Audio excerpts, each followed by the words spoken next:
Follow Famous and Gravy on the Wondery app or wherever you get your podcasts. You can listen to Famous and Gravy early and ad-free now by joining Wondery Plus in the Wondery app, Apple Podcasts, or Spotify. Looking for an electric SUV that doesn't compromise on space? Meet the all-new 2026 Ioniq 9, Hyundai's first three-row, all-electric EV. Space in an EV, finally. With an impressive 335-mile range, this isn't your typical EV. Go further with up to an estimated 150 miles of charge in just 15 minutes on the Ioniq RWD9S when using a 350-kilowatt DC ultra-fast charger and CCS adapter. Actual charge time may vary. Plus, with class-leading interior space, 7 high-powered USB-C ports, and advanced features like Highway Driving Assist 2, every journey is seamless. And for peace of mind, there's a 10-year, 100,000-mile battery warranty. Ready to explore more? Learn more about the Ioniq 9 at HyundaiUSA.com. Call 562-314-4603 for complete details. Parents, welcome back to one of the busiest times of the year, back to school, but you can make it a whole lot easier with Uber Eats. Right now, you can get up to 40% off back-to-school essentials. Everything from notebooks, colored pencils, calculators, and glue sticks to lunchbox favorites like string cheese, juice boxes, fresh fruit, and Lunchables. No need to juggle one more errand. Just open the Uber Eats app and get everything you need delivered fast. That's school supply shopping simplified. Offer ends September 16th. Terms apply. See app for details. Order now on Uber Eats. This is Famous and Gravy, biographies from a different point of view. To participate in our opening quiz, email us at hello@famousandgravy.com. Now, here's the quiz to reveal today's dead celebrity. This person died 2002, age 64. Born in Littlefield, Texas, he became a radio disc jockey at 14 and formed his own band not long afterward. He played earthy music with a spirited hard edge. Oh, that's almost impossible. I love that, but don't know. No clue. 2002. You look so determined. I am. His resonant, authoritative voice was also used to narrate the popular TV show The Dukes of Hazzard. I am of that generation. I can hear the voice. I can hear it, and I can kind of see the person. Yeah, that's interesting because I remember that recording too. Oh my. 0 guesses so far. Okay. In 1959, his career was nearly cut short by tragedy soon after it began. He was scheduled to fly on the light plane that crashed and killed Buddy Holly, Ritchie Valens, and the JP Big Bopper Richardson. He gave his seat on the plane to Richardson, who was ill and wanted to fly rather than travel by bus with those left behind. That's a really good, and I've heard that before, and all of useless concept and knowledge that I have is gone. Yeah, I know who that is, but I cannot remember his name for the life of me. I know who it is, too. I don't think there's a hard edge to John Denver. There doesn't feel, and I don't even know if he's dead. Not hard edge John Denver, but actually pretty close. With his pal Willie Nelson, he performed duets like Mamas Don't Let Your Babies Grow Up to Be Cowboys, Lukenbach, and Good-Hearted Woman. Oh, it's Waylon Jennings, isn't it? Waylon Jennings? Waylon Jennings. Hell, should have known it. Today's dead celebrity is Waylon Jennings. It does seem to me that you had not only in your mind that you wanted to perform, but you knew how you wanted to perform, and you were going to do it your way. Where'd that come from? That might have come from Grandpa Shipley, too.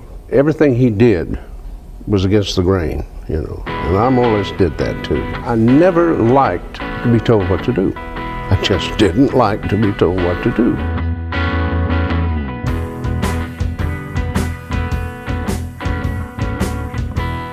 Welcome to Famous and Gravy. I'm Michael Osborne. And I'm Sarah Murphy.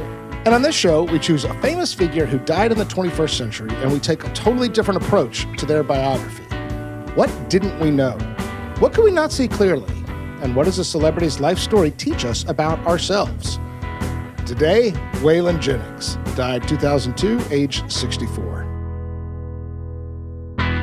I am so happy to have Sarah Murphy back on the show again. Sarah joined us for the episode on the Queen and Kobe Bryant, and now Waylon Jennings. I feel like we're covering some very interesting corners of pop culture. You're born and raised Tennessee, aren't you? Yes, and I am talking to you from Nashville, Tennessee today. So I'm a legit fan. I think we both are. And actually, okay, so you and I became friends when we were living in the Bay Area.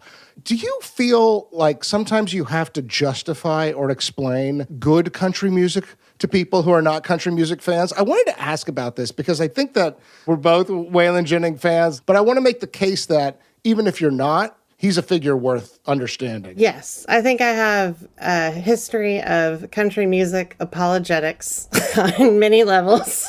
And I try not to do too much of the, like, this is good, this is bad. I just think if you listen to the Ken Burns documentary on country music, you learn a lot about how it was an artificially fractured genre. I think part of Waylon's story is how that fracturing doesn't really work for a lot of amazing music. Most of the stuff I like has more than one home, and most of the careers I like tend to like bounce around within the genre. So that's really well said. I like the word fracturing a lot because what's funny to me about it is that while the song structure and maybe even some of the imagery that surrounds a lot of country music, has a lot of similarities, I personally have a very polarizing reaction to different types of country music. There are some I love, and there's some that gets under my skin that I can't stand with the sort of same amplitude in the other direction, right? But it's all called country music. So I think the word fracturing is actually really helpful. So we're both fans. Let's get to it. All right. Category 1, grading the first line of their obituary.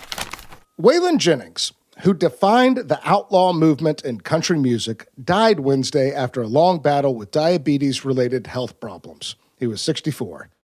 What was your initial reaction? Anger? Oh, really?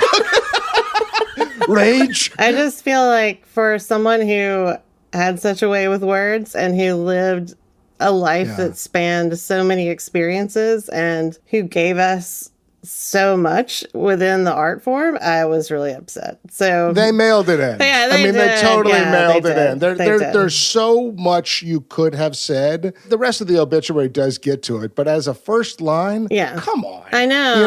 Yeah. And I feel like even like the died Wednesday after a long battle with diabetes-related health problems should be saying, why did we have to bring up his diabetes? Okay, so the man was a little bit indulgent. Like he was on like 6 different types of drugs, but it was the sugar that got him. Despite having a legendary cocaine habit, the man ate too many Snickers bars. Yeah, no, I mean, actually, did you read that as a bit of a dig? I did. I did. Yeah, it was also like somebody really doesn't appreciate who this guy is. This overweight Southerner. I mean, there is a little bit of like smugness in that diet. Why? That's so true. It is. Like, why the hell? Of all the things you could shoehorn and in. you can definitely bury that way later. Like nobody's like, oh, how did he die? To be fair, it was a protracted illness. He had like an amputation. It was but happening. It's not that first line story, right? I mean, okay, now I'm feeling your rage.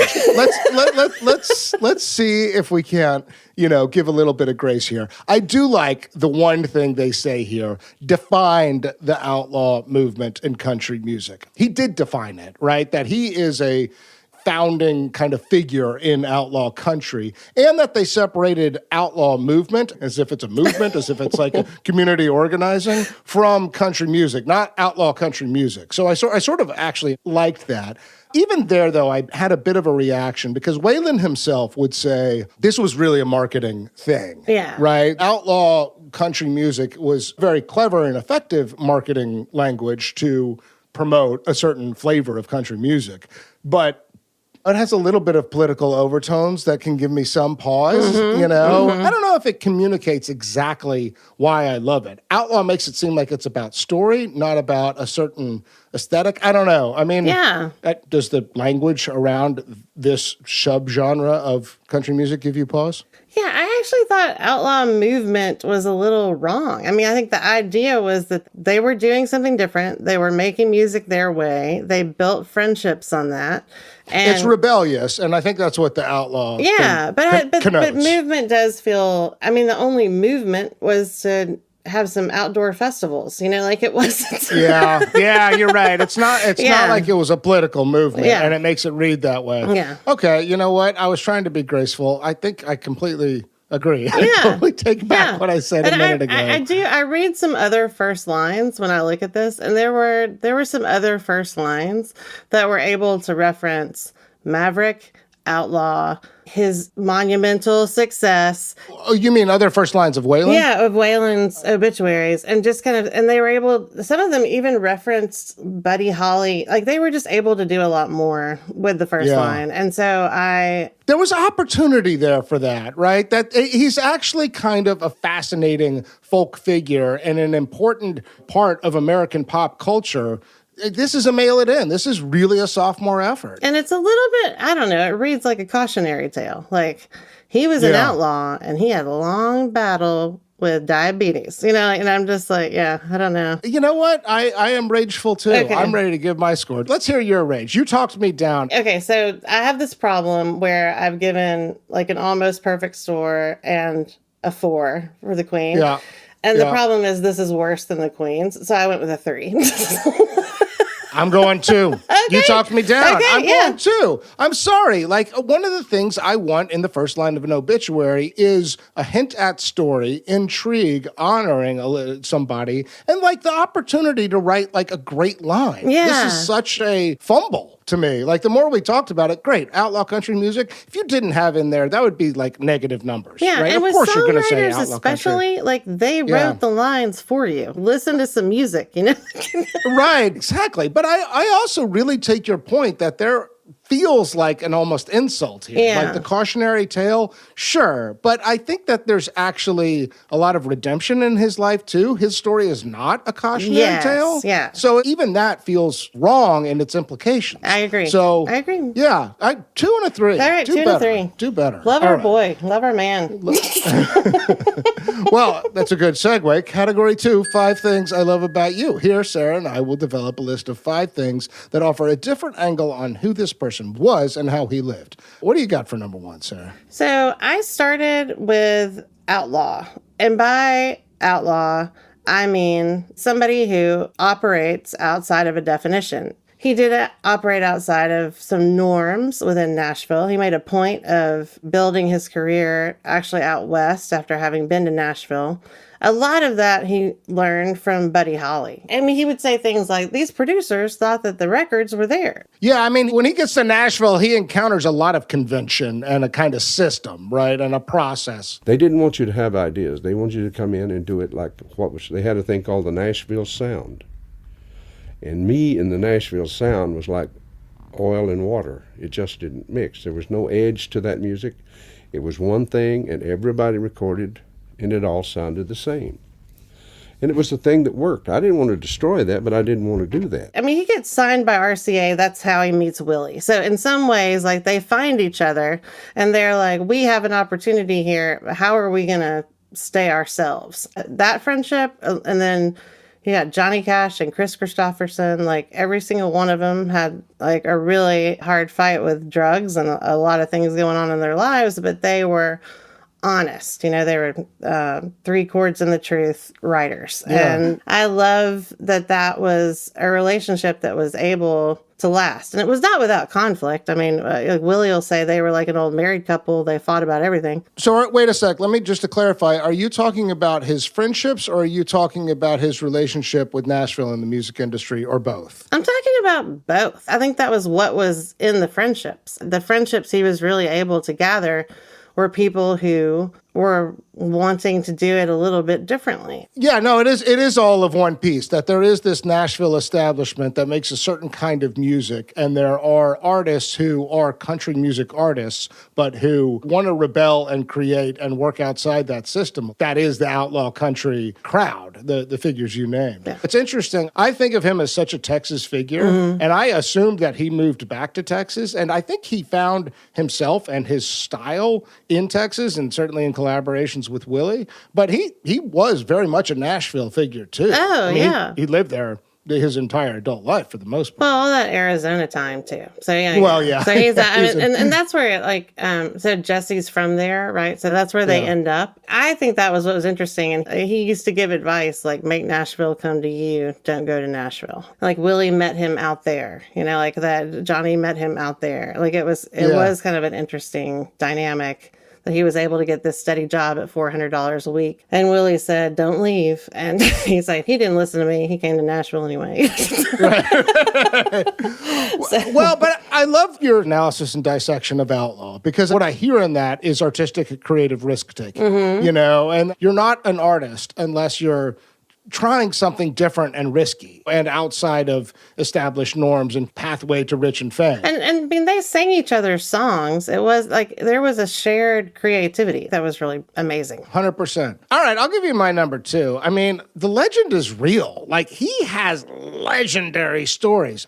People probably know the Buddy Holly story, but let's just go ahead and tell it because, Waylon Jennings from Littlefield, Texas. By the way, have you ever been to Littlefield? I have not. Busted. Oh my God.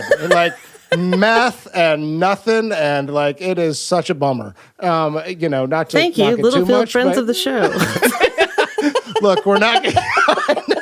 Look, PSA, find another route on your road trip. It's West Texas, but it's sort of Northwest, so it's kind of panhandle area, not too far from Lubbock. So Buddy Holly and Waylon Jennings get connected very early on in Waylon Jennings' career. Buddy Holly was actually a fan and a champion, right? And they're on the road together for about 8 years. And the story is, the night of the fateful airplane, the day the music died. I'd been flying all over West Texas and with Buddy. He said, we got a plane tonight. And I said, great. But then the Big Bopper, who had the flu, he come to me and he said, I'm just sick. I've got to get some rest. So I told him, it's okay with me if it's okay with Buddy. I remember Buddy sitting there by the door, and he's laughing. And he says, you're not going with us, huh? And he said, well, I hope your old bus freezes up. And then I said to him, yeah, well, I hope your old plane crashes, So that took me a long time to get over that. I mean, so first of all, one of the great what-ifs in music history, in a way, that he was on a plane that was fated to crash. But then there's like so many more Waylon Jennings stories. He and Johnny Cash were roommates. They were both pill popping like crazy and hiding drugs all over their apartment. Apparently they didn't do drugs together, but like stashed pills all over the place. I loved that they were like keeping it from each other as though the other didn't know. They were like, we never did them together. We never did them together. Waylon and Johnny both tweaking and like kind of looking at each other askance while Johnny's making eggs and Waylon's cleaning the dishes. And then the drug bust story where the feds raid a session where Waylon's recording and his engineer turns on the microphone so Waylon can hear him in the next room and realizes that the feds are outside. He manages to hide the drugs so that the feds don't find it, and then there's an opportunity later to flush it down the toilet. There's a story about him blowing up a barn when, did you come across this one? Yes. He was on the road and like somebody stiffed him and he had some, I don't know why, but he had dynamite in his car and he's like, let's get out of here. Billy Joe Schaefer, his songwriting partner, is like, yeah, Waylon blew up the backside of the barn. I don't think anybody got hurt. We got up the highway about a quarter of a mile, and I heard the doggonest explosion. And I looked back, and the back end of that whole place was blowed up. And I said, God, Waylon, did you hear that? He said, I didn't hear a thing. We went on down the road a ways, and he said, come here, Billy, I want to show you something. And down in there it was dynamite. Like, unbelievable stories from the road. Yeah. And Waylon's kind of, in some ways, I feel like my guy. Like, I love Willie Nelson. I love Johnny Cash. But I've always felt a kind of like, man, if there's anybody who I want to ride shotgun with on the road, it's Waylon Jennings. The legend is real. So that's my thing, number 2. It's a really good one. So what do you got for number 3? My number 3 is he was defined by what he is not, but he was loved for who he was. So he was really able to put together a sound that he gave Buddy Holly a lot of credit for. So he said that Buddy was what he called an upper, and he learned from him like rhythms and grooves, so not to keep a level tempo, which is kind of how like the Nashville sound was working at that moment. And then he learned how to kind of what he called live in the pocket. So you get a rhythm and you don't let it stop. So like there was fluctuation and steadiness in his songs, but there was, for lack of a better word, a little brightness, even when talking about something dark. And he learned not to compromise his music. He said, don't let him tell you what to do. And then he learned to understand that what was different about his sound is what was good. Yeah. You know, it's funny. I had something very similar. I wrote down 2, maybe 3 chords. There's not a lot of complexity in a lot of these songs. I've told this story before, I think, but I learned how to play guitar when I was 35. So pretty late in life. First, I learned G and then C and then D. And when I realized how many of the Waylon Jennings songs are 2 or 3 of those chords, I'm like, I can play all these. It's amazing. I had this friend in college, Lewis, and I remember talking to him about fishing one time. He's a big-time fisherman. And I'm like, you're really into fishing? He's like, fishing's like the blues, man. It's like, it's kind of like country music too, that the mechanics are very, very simple. What's kind of incredible is how much creativity you can find within a very, very simple structure. There's a simplicity. What's sort of incredible is how much opportunity exists within that simplicity. Yeah. You know what I mean? Yeah. And I feel like that's kind of what I hear in your thing number 3. Absolutely. Okay. Well, for my thing number 4, I wrote manned up. I think that there's a certain kind of masculinity that we can learn from in Waylon Jennings. And where I see it the most is in his willingness to be accountable. And this comes up when he sobers up. So he never goes to like a treatment center or does any 12 steps or anything like that. You know, and he's got an insane cocaine habit. He's claiming something like $1,500 a day with the amount of coke he's blowing through. So he basically locks himself in a ranch house in Arizona, and he tells Jesse, his wife, you know, I'm probably going to come out and want some coke, but I'll take a little break here. This is shortly after his son Shooter's been born. And he has this realization, you know, you're welcome to destroy your own life, Waylon, but it's not okay to ruin other people's lives. Yeah. And I do think that it can be dangerous for addicts and alcoholics to put that responsibility on somebody else and to say, I'm sobering up for my wife or for my kid. But in his case, I hear him holding himself accountable, that he's willing to say, I'm at fault here. And I'm trying to hold myself to a higher standard. I had no intention of quitting until I saw what I was doing to my wife and everybody that cared about me. When I sobered up, I was just going to quit for a month, you know. And about 3 weeks after all the pain and the shakes and all this stuff, I got to looking around me and I saw my wife, who's a beautiful lady, but she looked like she was 10 years older because of the stress and strain of living with me. So I quit. And I do see redemption in that, in his story. So that's my thing number 4. It's interesting you mentioned Shooter. I listened to his autobiography because I love his voice. And so Shooter Jennings is great. Affection with which he talked about the birth of Shooter was just so different. It was the only birth he was there for. You know, like it's the only birth he was there for in the hospital. And I think you hear him in his interviews talking with so much regret about what he put his other children through in terms of shuttling them between places, and not particularly with his first wife, not having had a good relationship with the mother of his first 4 kids. And we'll get to that. Yeah, we'll get to that later. Yeah. But I just think that there was this thing about Shooter that I think crystallized some things for him. He's like, okay, if Jesse is going to be the love of my life, we know even from Jesse talking later in life, she's like, I was looking the other way and I shouldn't have looked the other way. You know, like that. So it's not as though he was fully faithful to her, but I think there was a difference in that relationship. He did see that as like something that could make it to the end. And Jessie said, I love this. She's like, I don't think anybody could have held Waylon's attention. I just think I had it at the end. Well, but I mean, I want to tie this in a Famous and Gravy way into a question about masculinity. I do think of Famous and Gravy sometimes as a project in positive masculinity. And for me, I hadn't really considered the quality of accountability before. And that really, I think, is what I'm really trying to get at most with what it means to man up. Oh, yeah. Well, when he talks about like understanding how much money he was spending on drugs and like how his finances were a complete disaster. One day I was doing them and the next day I wasn't. And that's the way it's been. one of my great accomplishments in life. It really was.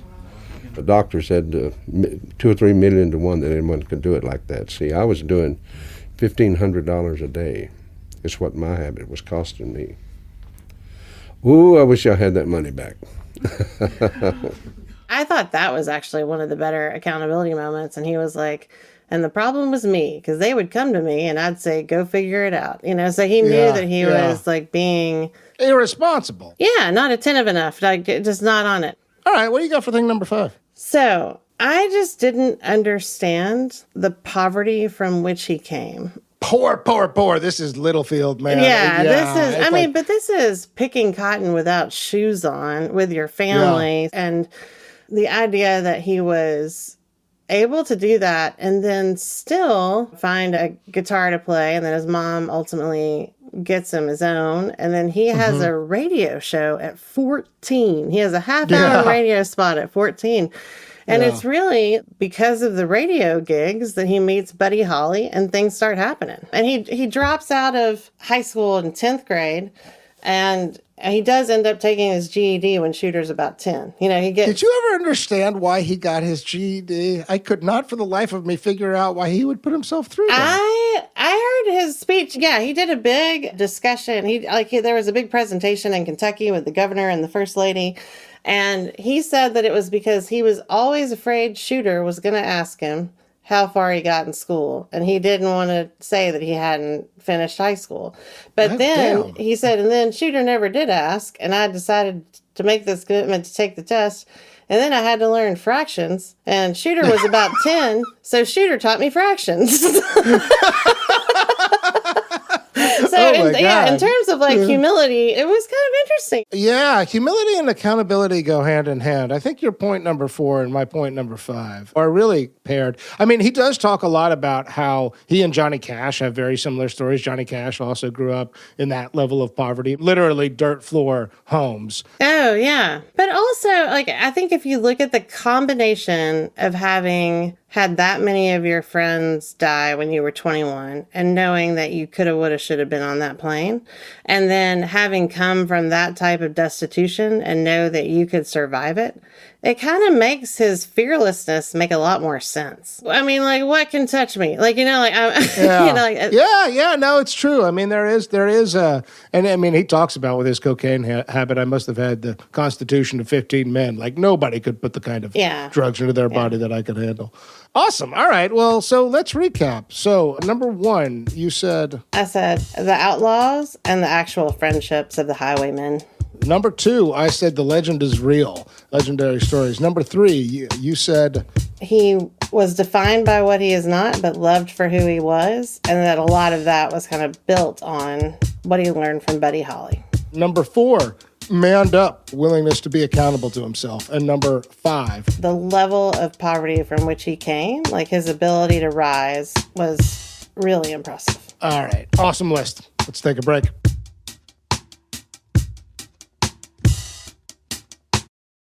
Imagine a place where innovation and lifestyle perfectly align. In Michigan, you can be part of our rapidly evolving automotive and clean energy industries while enjoying life to the fullest. By day, shape the future in our thriving tech hub. By night, discover beautiful natural wonders, accessible housing, exciting nightlife, and an inclusive community that welcomes all. Whether you're developing next-gen technology or exploring your next favorite restaurant, Michigan offers the perfect balance of work and play. Ready to make your career and life aspirations a reality? Live your best 9 to 5 and 5 to 9. You can in Michigan. Work, play, and find inspiration? You can in Michigan. Learn more at themichiganlife.org. That's themichiganlife.org.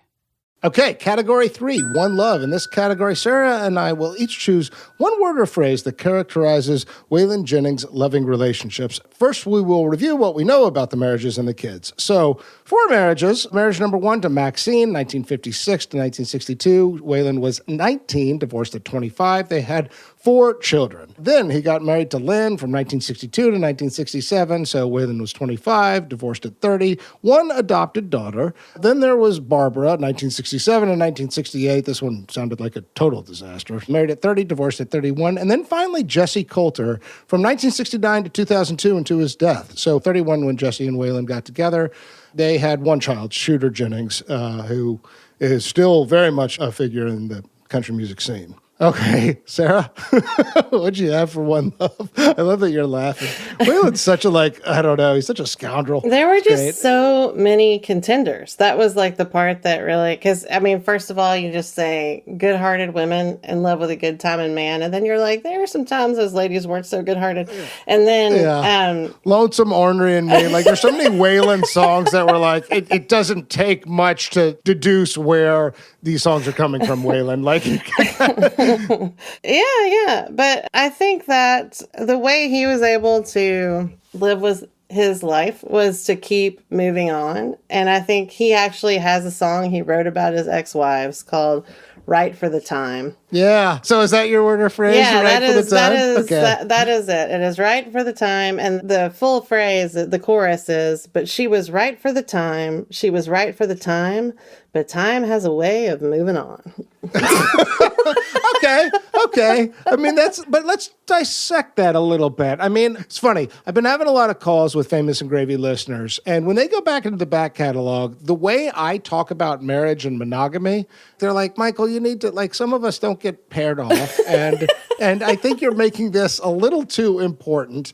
Right for the time, I mean, is that good and maybe even okay? We have a kind of fixation with happily ever after and partners for life. But, what if we went about our adult lives and said these relationships are right for the time and it's not necessarily about making a lifelong commitment? I don't know. Waylon Jennings does end up having a lasting relationship with Jesse, so I don't want to make too much of this. But, what's the Famous and Gravy message on right for the time, Sarah? Well, I think the Famous and Gravy message is the idea that you can think of this in your own rubric, because I can't decide for the listeners what they value, but I do. Well, I'm asking for you. For me, okay. I do not want to be married 4 times. Let me start with this. I do not want to be paying child support to that many different people. I do not. Oh, look, I'm not. You're right. I'm not advocating this, but is there something to that philosophy, or is it more an admission of the truth? Is it more how he makes sense of his own history with women? I think rather than a way to live. Yeah. So someone I love very much, my belated brother, used to say that if he wrote a book about his life, he would name the chapters after the women he loved. And I said that I would really appreciate it, as would his editors, if he could cut back on the overlap between the chapters. Yeah, and I think that's the part of Waylon's story that I think is a little too uncomfortable. I mean, so his firstborn son is Terry, who ends up on the road with him and knows him as an adult, and Terry is surprised on stage when he announces that Jesse is pregnant with Shooter. There is this other thing, and he used to talk about Waylon having 3 or 4 hotel rooms, one for Jesse, one for whatever girl he was hooking up with that night, one for where his buddies were doing drugs, and one where he could sleep. So I just think... Right. I mean, we know what kind of figure he really was. He's a star on the road who is hooking up a lot and not being faithful in most of his relationships, and we could deduce that. I guess what I'm trying to get at is I do think that part of the project of being an adult is discovering who am I? And this idea that you need to learn to love yourself before you can love others feels like a truism. And we discover ourselves inside relationships sometimes. But then also, the whole dance, if you are really trying to have a lasting pairing or a marriage, is to do that in a way that allows that ongoing discovery with boundaries. But what to make of this? I don't know. Waylon's a stray dog, essentially. But I also think that, I think Waylon didn't know how, what I said is there were so many ways to go with this. And I think it's hard when there are kids to look back and say, oh, that relationship should have never happened, because you're like wishing away people, so I don't want to wish away people. I think that he had different relationships with all of his kids, but I think there was definitely love there, and I do see him working with that and grappling with it. But there's also a line in his autobiography where he says, like, he went through ex-wives like Grant went through Richmond.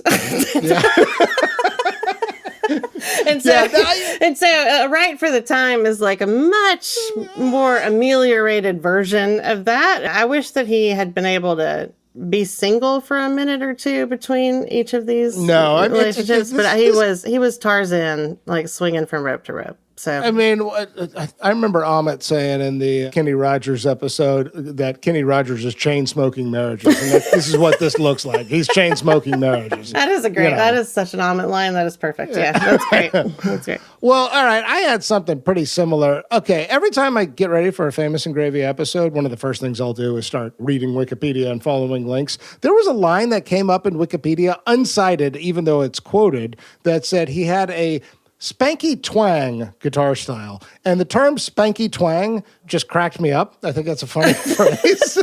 So that's my word or phrase. I don't know what it means. I kind of know what it means. I saw that phrase and I thought of the opening riff in Lonesome Ornery and Mean.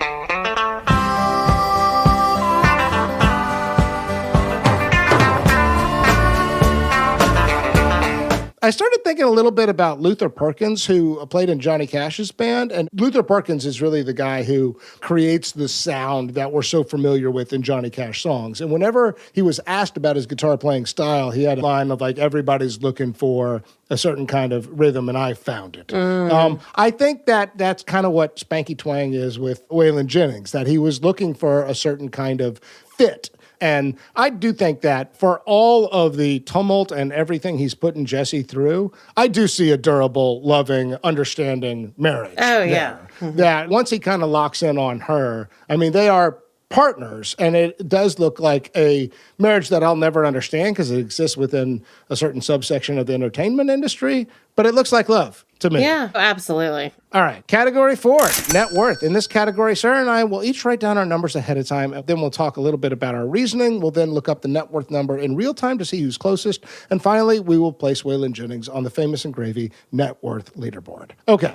I went the route of comps here. So it comes up in his story a lot that he mismanaged his finances, right? And so what I was trying to anchor was like, okay, he sobers up in the mid-'80s. He absolutely has some success after that, although I think the real heyday of Waylon Jennings' music is the 70s and is the outlaw country time. But he doesn't even get his licensing in order until... like he gets the IRS guy in. But, you know, there's the Highwaymen, which I think was a successful supergroup. But then he dies a fairly young age, and there's, 64, but, you know, the last few years sound like there was a lot of hanging on. Mm-hmm. So I thought about the ups and downs of that, his very, very expensive cocaine habit, and then I looked at a couple of comps. So John Prine was at $10 million, Johnny Cash was at $60, Jerry Jeff Walker landed at $3 million. Those were the factors I considered as I was thinking this through. I was thinking about like the licensing coming on board in the 80s, the fact that he had multiple revenue streams because he did movies and he had the Dukes of Hazzard stuff, which went into syndication.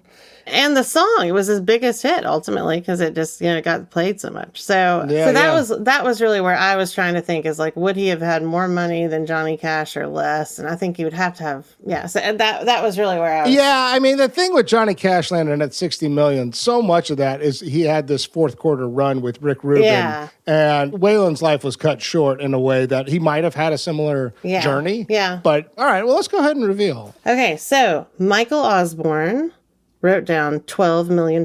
Sarah Murphy wrote down $20 million. All right, so the actual net worth number for Waylon Jennings is $2 million is what I got. Wow, okay, I had thought about going lower. Damn, $2 million? That's a bummer. Yeah, that is a bummer. I got to say, I'm surprised at that. That does put him pretty low on the Famous and Gravy net worth leaderboard, but let's go ahead and place him. So Also, this is a great category. It's amazing how many Texans are in here. Also at the $2 million mark, this is the last percentile. There's only a couple of figures below the $2 million mark on the Famous and Gravy Net Worth leaderboard. Also with $2 million is Larry McMurtry, Biz Markie, and then Bushwick Bill. So Waylon, Larry, Biz Markie, and Bushwick Bill are at the $2 million net worth dinner table in the afterlife. You would be so happy at that table. I actually think that there's some truth to that. I actually think that Bushwick Bill and Waylon Jennings have lots to talk about. And Larry McMurtry's there. All right. Well, damn, Waylon. I think a lot. I mean, look, you only get so much money in this life. If you wind up spending a lot of it on cocaine, then that's what happens. You've got to get relegated. Okay, we will let him be a cautionary tale for that. Do not spend all your money on cocaine. But it's not so much that I want more money for him. What frustrates me is that I think that this net worth number could be misread as, he's not that important of a figure.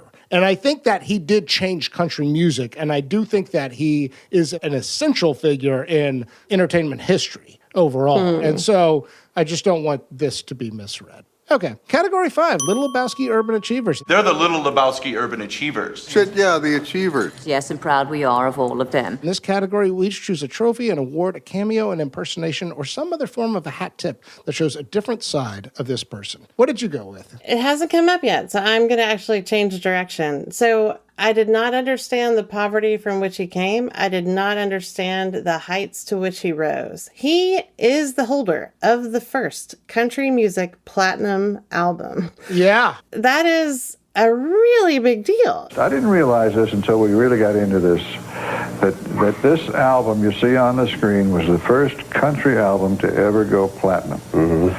And interestingly enough, a lot of it had been recorded years prior to its release, hadn't it? Some of it was 10 years old, and some of it was as it was, too, And he idolized Hank Williams, and Hank Williams Jr. is on tape saying that he was the Hank Williams of his time, and that people fail to recognize that he was the Garth Brooks of his time. He really was that big when he was big. And I don't want that to be a surprise, but it is a surprise. And so and he said it mattered to him. There wasn't a lot he would admit in terms of accolades mattering to him, but he said he did keep those albums up. He had his gold records, his platinum records, and to be able to maintain his sound within country music and to be able to succeed in the genre in that way, I think is really amazing. So he took it, he became what he idolized, and he, did it better than anybody had been able to do it. I totally agree. I'm really glad you decided to use this as your Lebowski to this guy's more important than you realize. Yeah. And then I'm going to take it one step farther. So the other side of this coin is, and this is something that I almost put in 5 Things I Love About You, is he looks at Hank Williams, he looks at Buddy Holly, he carries that forward, he advances country music, and then he is not somebody who has to fight for his status when a new generation comes on. So when Travis Tritt is ruling the radio, he has a song called Put Some Drive in Your Country that references Waylon. So that is a Waylon Jennings. An homage, yeah. And he got hit by the radio stations because he'd had 3 back-to-back really country radio, Nashville aggrandizing hits. And then he comes out with a song about how he wants to change country music and do it in the way that Waylon did. And he starts getting a lot of flack for it. And Waylon kind of gives him the messages that he got from Buddy Holly and is what's different about you is good. Keep doing what you're doing. They're going to have to come to you because you're too good at it. And he said he thought Travis Tritt was the best of his time when he came out. Yeah. And that he is able to help somebody out who's having some of the same struggles with the industry that he was having. And so... Yeah, it's a great point, Sarah. There comes a point in anybody's career, if they've had success, where they've got to hand it over to the next generation. And you see that with him. And that's it. And that's what the Travis Tritt example gets at. Okay, so for my Little Lebowski, I'm going with a moment in a movie called Follow That Bird, which was a feature film featuring characters from Sesame Street, including Big Bird. There's a part of the story where Big Bird has lost his way, and he winds up on a ranch, and Waylon Jennings owns this farm, and the two of them go on a little road trip. Well, what can I do for you, big fella? Well, do you have room for just one more? I don't take no riders. This here's a turkey truck. But my friend Oscar always says that I'm a big turkey. Well, I don't guess I can argue with that. Hop in. To see Waylon Jennings next to Big Bird, I don't know what to make of that because Waylon Jennings is such a sort of gruff, rebellious character, but there's something like also wholesome and heartwarming about Waylon and Big Bird on a road trip, and the song isn't bad. I was kind of into it. Big Bird and Waylon Jennings in 1985. I set Big Bird on fire. What? I did. I smoked all the time in those days. He's a great guy. I mean, but he was sitting there, and all of a sudden we see this smoke. Those things cost $3 a piece, the feathers. Oh, really? Yeah, it's pretty expensive. How many did he lose in the fire? I don't know. We didn't talk about that. I mean, it's the same thing. He really was that much in the pop culture that you could throw him into a Muppets movie and everybody would be like, oh my, is that, you know? Is that, well, exactly. Mm-hmm. And I think that sort of speaks to your previous point of we've forgotten his stature a little bit, right? And he's a figure really worth remembering. All right, let's take another break.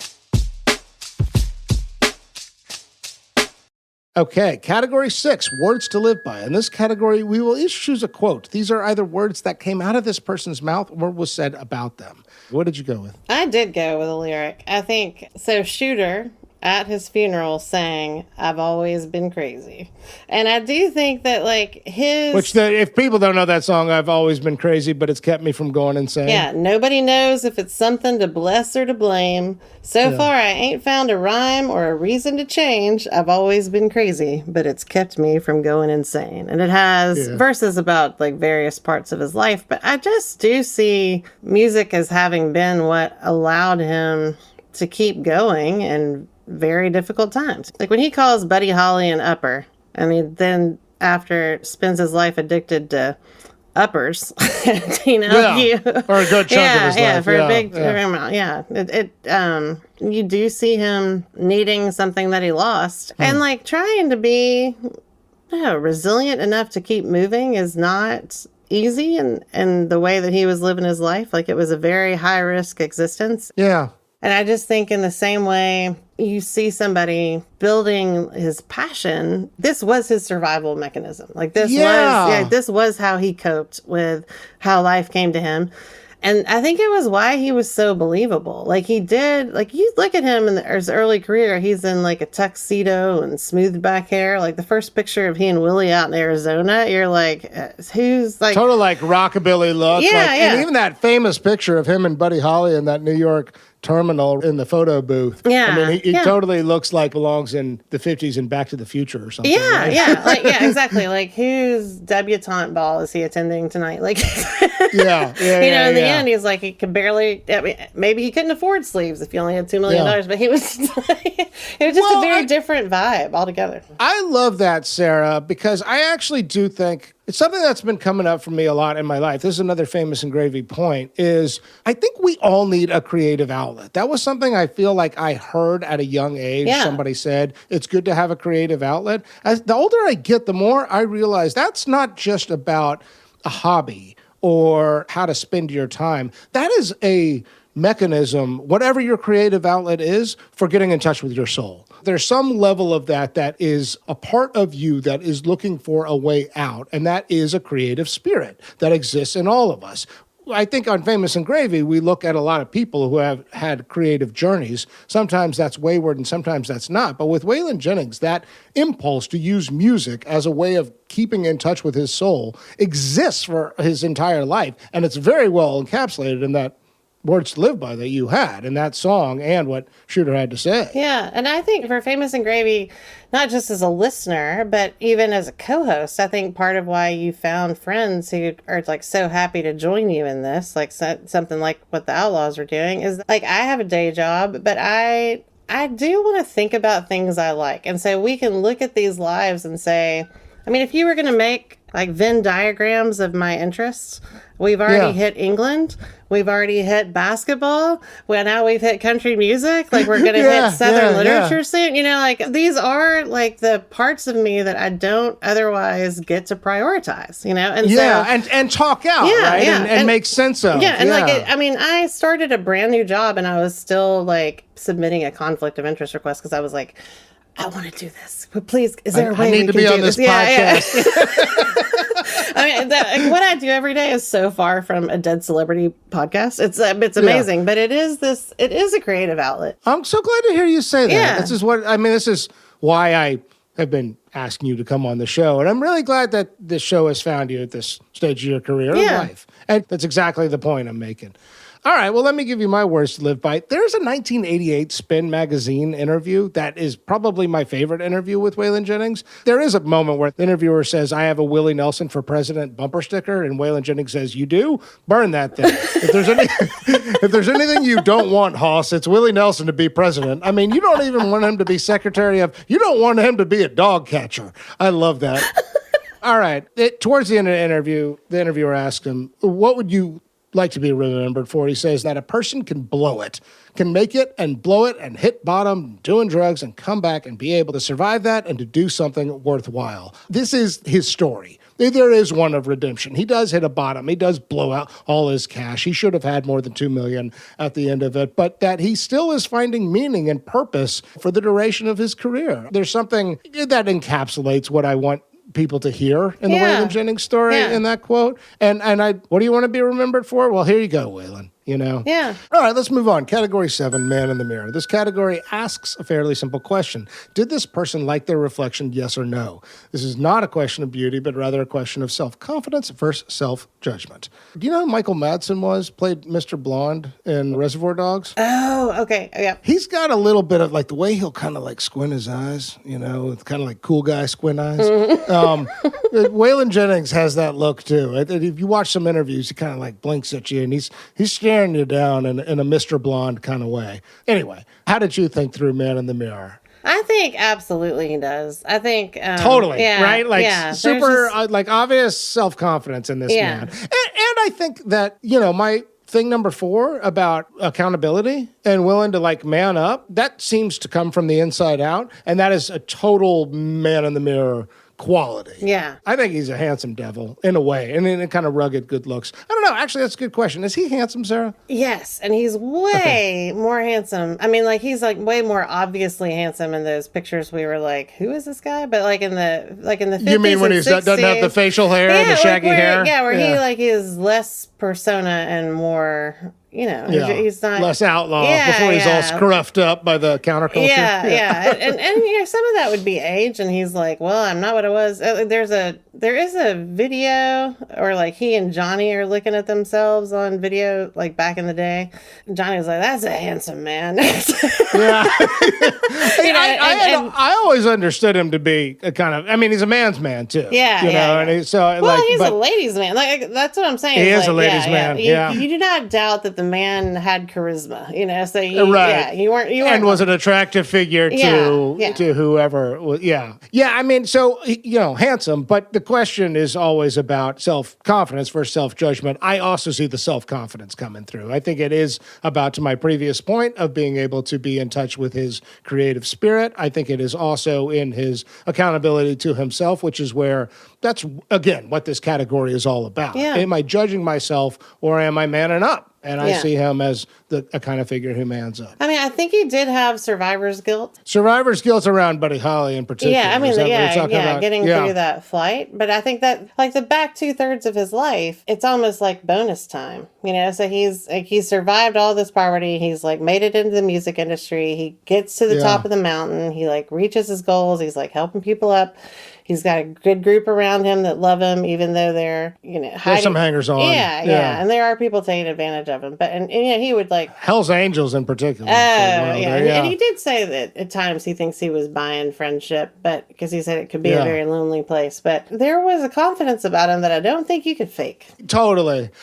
I think that your point about survivor's guilt and Buddy Holly is an interesting one, because I was thinking, like, okay, did it haunt him? And it did haunt him. And there's a real sort of serenity prayer moment where he talks about coming to peace with it. I forget the figure, but somebody says, you really think you killed him with that remark by saying, I hope your plane crashes. And he's like, yeah. And he's like, well, okay, so can you bring him back to life? Yeah. And Waylon's like, well, obviously not. And so I think that there is a recognition and a humility of his own power. This guy, High Pockets, I was talking about a while ago, he's the only one that helped me out with that. And what he said, if you could bring Buddy back, would you? And I said, yeah. And he said, if you think that you had anything to do with sending him away, then you should be able to bring him back, He had to get it down on that level to work with me with it. And that's what you can't bring him back, and you didn't send him out. I could see why that comment would haunt you. I mean, yeah. And confuse you. And I think the fact that he got to a place where he reasoned it out, speaks to resolution inside. So, okay. Category 8, cocktail, coffee, or cannabis. This is where we ask, which one would we most want to do with our dead celebrity? I'll lead off here. One thing that's kind of that impressed me is that he's not a drinker. I know very few people who have struggled with cocaine who didn't say something along the lines of, I got into Coke because it allowed me to drink more. I don't know that many cokeheads who weren't also alcoholics or even primarily alcoholics. He's not a drinker, which is sort of surprising in a way. I don't want to have a drink with him. Yeah, I don't want to help him backslide into anything. Right. Coffee seems honestly a little too boring, so I went with smoking a joint. It gets back to my earlier point of he is one of those artists where when I was learning guitar, I became really, really impressed with the simplicity of his songs and how much he does within that. And while I'm a sober guy these days, I really miss smoking pot and playing music. I'd love to just play guitar with Waylon Jennings. I'd love to take guitar lessons from him. I'd love to have him point out to me how he's finding opportunity and creativity within simple structure. That just sounds like a nice moment. And my ambition as a guitar player is to be campfire competent. And Waylon Jennings is kind of my gateway drug to that. So I went with pot. I didn't make it too complicated. How about you? What did you go with for this category? I wanted coffee to go at the Ryman. What's the Ryman? The Ryman is the mother church of country music. It is a tabernacle that was where the original home of the Grand Ole Opry. And so... Is it an actual church, or are it you was saying literally that it's a tabernacle. It's like there are pews. I just took my daughter to her first Grand Ole Opry, and it was... I saw this. This was so... It was amazing. Yeah. It was amazing. And she sat down and looked around and said, "Where's Dolly?" She just assumed she was there, so I took her Mom, out. I showed up for one reason. I know. And one luckily, reason there's only. like a giant I love that wall. she was disappointed. There's a wall-sized I picture, so I went out and took a little video of her out there. We could put that in the show notes if you want. But But I would go to the original home, which is where he did a really powerful performance there that is available. We can put the link in for that as well. But it was, he had a complicated relationship with the Opry, but also he listened to it with his family. He had that story. And so I think it really is a good place for me as somebody who, loves country music and lives in Nashville. I mean, it is where his memory is enshrined in some ways. And so coffee with him there feels like a place to reflect on his position in this history. And in this institution. That's what I would want to do. Is there any conversation you would picture having in that setting? I mean, I sort of was mapping onto it, a kind of like understanding what, you and Waylon. I think it lets you do two things. It lets me talk about the highs and the lows. So we can talk about like how his whole story started, like what his intro to country music his journey. was. And how he decided a guitar was something he wanted to play. And then like where he ends up, because that is like where the history is. So he'd have individual memories there. And then I went to the Ryman to see Chris Christopherson. So that's the only, that's cool. only one of the Highwaymen that I've seen there. And my late brother took me there too, which was an amazing thing that he was like, we're doing this. I was like, okay. Yeah. And so he had a bunch of stories about the Highwaymen. And so I'd just like to be there. Yeah. Waylon. Connect with that. Yeah. That's cool. Okay, we've arrived. The final category, the Vanderbeek, named after James Vanderbeek, who famously said in Varsity Blues, I don't want your life. In that Varsity Blues scene, James makes a judgment. He does not want a certain kind of life based on just a few characteristics. So here, Sarah and I will form a rebuttal to anyone skeptical of how Waylon Jennings lived. Let's start with the counter-arguments of why you would not want this life. I do think that there's definitely some troubled interpersonal relationships in places. Yeah. He is chain-smoking marriages. He's all spanky twang. He's Grant through Richmond. You're right. Yeah, right. Yeah, This is so three and okay. But it's kind of, I don't know. I do think that pretty easy to counter that with he does find a lasting committed relationship with Jesse. His sons are still carrying his legacy in a big way. I mean, I think that there is a man who struggled to express love at times, but what is ultimately lovable and giving back. So I think that that's not too much of a counter-argument. I do think he blew a lot of cash. You know what? So what? Yeah. There's a book out there called Die With Zero, where the whole, and I'm not advocating for blow your life savings on Coke, but I do think there's going to be highs and lows. $2 million feels a little low given his stature. Yeah. However, $2 million is still quite a lot of money, especially in 2002 when he dies. Yeah. I don't know what the other big counter arguments would be. Why else would you not want this life, Sarah? I mean, it actually... Well, it was right hard living. Like, it wasn't, being on the road. Yeah, and in like, terms the of loneliness. if you're going to draw a chance card as to where you want to start out, it probably was not in those cotton fields, and that type of poverty. But I think that, and then, I also think life as a performer, too. Yeah. He talks about the loneliness of the fame. He talks about being an outsider became an identity and a little bit of freedom. Like, everybody wants to belong, So I think, I think there was a way in which he found belonging with that. That's why it was my first thing I loved about him, is that I think he found belonging. He was like, you know what? These legends love me, So I think, well, let's go right for the case for why you would want this life, because I think that is a good thing. Number one, not only did he find belonging, he created belonging. Like, he created a community where artists could follow and could be inspired and could discover their own voices within creative effort. He creates a genre that people see themselves in. Yeah, he creates a space. Like, that's like exactly. Yeah, I think creatively there's everything to want in his life. I just think that the through line of music throughout his life as a way of getting in touch with his inner soul and humanity, that's thing number two for me. I mean, I don't know that we have to commit to a single kind of creative endeavor as people. We shouldn't. We should try other things. But if you find the thing that works for you and you run with that, for the duration of the run, hell yeah. Awesome. Yeah. I find that desirable. And I do think that, I keep coming back to it, but I do think my thing number 4 about accountability and manning up, I mean, I think that there is growth in his life. Yeah. I do. Yeah. If you're like a reincarnation person, I think he's going to get an upgrade in his next life, and there's not a lot of ways to upgrade. So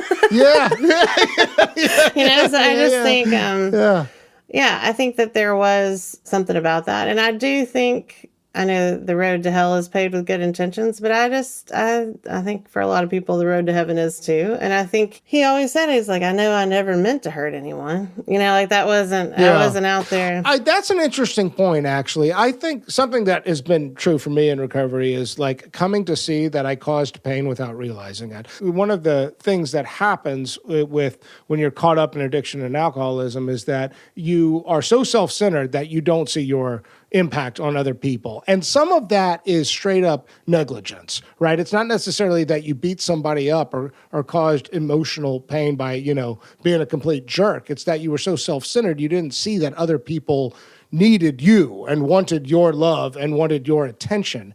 I do think that he comes to that realization. That's part of his redemption story, is that my self-centeredness was in the way of the ideal that I was trying to reach and set for myself. Yeah. Well, is there anything else you would add to the why you should want this life? I feel like we've made a pretty good case here, but if there's anything else. I mean, what you leave behind matters, and just the just the music.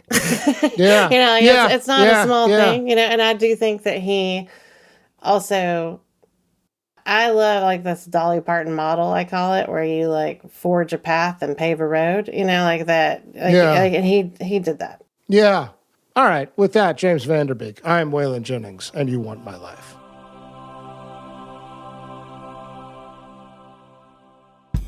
Okay, before we close, Famous and Gravy listeners, if you enjoyed this episode and you're enjoying our show, if you've got your phone in your hand, please take a moment and share it with a friend.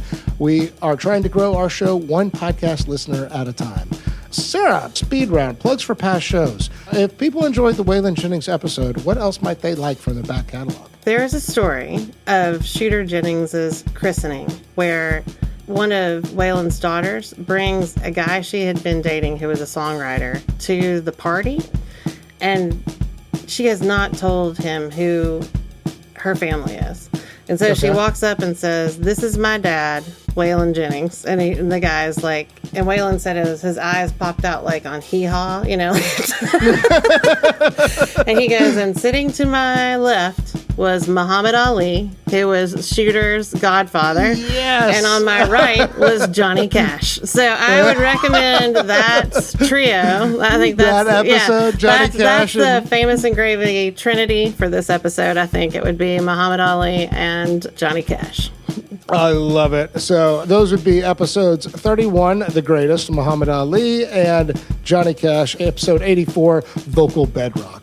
All right, I'm going pretty deep into the catalog. I forgot what a popular episode this was and how much people loved our episode on John Prine, episode 19, Singing Mailman. Mm-hmm. You want to talk about another Nashville figure who colored outside the lines and who had a creative journey and a creative spirit. So episode 19, Singing Mailman, John Prine. All right, here is a little preview for the next episode of Famous and Gravy. He dropped out of Reed College in 1972, and he once told a reporter that taking LSD was one of the 2 or 3 most important things he had done in his life. That sounds like it could be one of my uncles, but no clues. Not your uncle. Finally, Famous and Gravy listeners, we love hearing from you. If you want to reach out with a comment, a question, or to participate in our opening quiz, email us at hello@famousandgravy.com. In our show notes, we include all kinds of links, including to our website and our social channels. Famous and Gravy is created by Amit Kapoor and me, Michael Osborne. Thank you so much to the wonderful Sarah Murphy for guest hosting. This episode was produced by Ali Arazola with assistance from Jacob Weiss. Original music by Kevin Strang. Thank you, and see you next time. Follow Famous and Gravy on the Wondery app. You can listen to more episodes early and ad-free right now by joining Wondery Plus in the Wondery app, Apple Podcasts, or Spotify. Before you go, tell us about yourself by completing a short survey at Wondery.com/survey.